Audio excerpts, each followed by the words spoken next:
कहानी दुख में किसी का साथ मत छोड़ना। एक बार एक शिकारी शिकार करने के लिए जंगल में पहुंचा।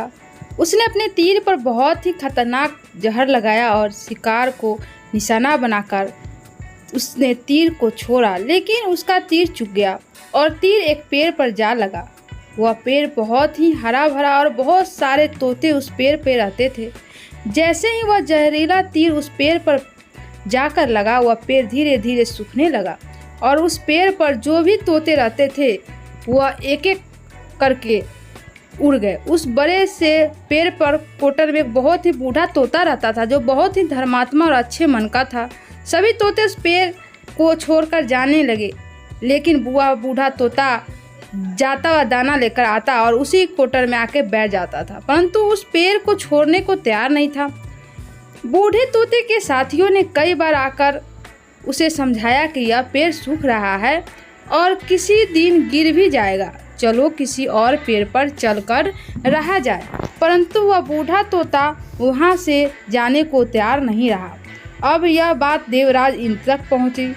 उन्हें बताया गया कि एक तोता है, वह जिस पेड़ पर रहता है उस पेड़ पर एक जहरीली तीर लगने के कारण सूखने और गिरने और ख़त्म होने के कगार पर आ पहुंचा है और वह एक बूढ़ा तोता अभी भी वहीं पर रह रहा है। वह दाना लेकर आता है और वहीं पर रहता है, जबकि उस जंगल में बहुत सारे पेड़ हैं, लेकिन उस पेड़ पर रह रहा है। देवराज इंद्र प्रकट हुए और उस बूढ़े तोते से कहने लगे कि आप बहुत धर्मात्मा हैं, बहुत ही अच्छे मन के हैं, लेकिन आप इस पेड़ को छोड़कर किसी और पेड़ पर चले जाइए, क्योंकि यह पेड़ कुछ ही दिनों में गिर जाएगा।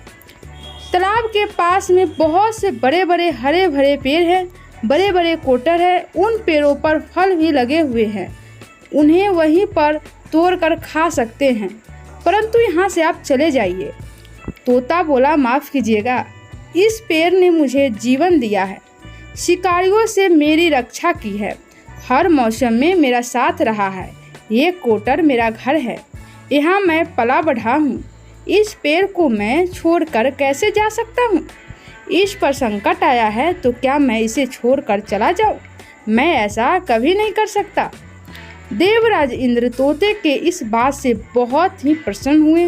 उन्होंने तोते से कहा, मैं आपसे इस बात से बहुत ही खुश हूँ। उस बूढ़े तोते ने कहा, मुझे बस इतना मांगना है कि जिस पेड़ ने मुझे जन्म दिया है, जहाँ मैं रहा पला बढ़ा, जिसे आप मेरा जन्मभूमि कह सकते हो, आप इसे फिर से वैसा ही हरा भरा कर दो जैसा यह था। देवराज इंद्र ने अमृत से उस पेड़ को सींच दिया और पहले की तरह हरा भरा कर दिया। अब वापस से उस पेड़ पर आकर बाकी तोते रहने लगे। वह बूढ़ा तोता कुछ समय तक और जिंदा रहा, फिर उसकी मृत्यु हो गई और वह स्वर्ग में चला गया। यह कहानी हमें सिखाती ये है कि जब भी किसी इंसान का बुरा दौर आता है तो इमोशनली वह टूटा हुआ होता है, उसे किसी के सहारे की ज़रूरत होती है, किसी की आवश्यकता होती है। अगर आप ऐसे समय में उसे छोड़कर चले जाएंगे, उससे बात नहीं करेंगे, मुंह मोड़ लेंगे, तो आपसे बुरा कोई नहीं है, क्योंकि आप किसी के सुख का साथी बने या ना बने, लेकिन आपको हमेशा किसी के दुख का साथी जरूर बनना चाहिए।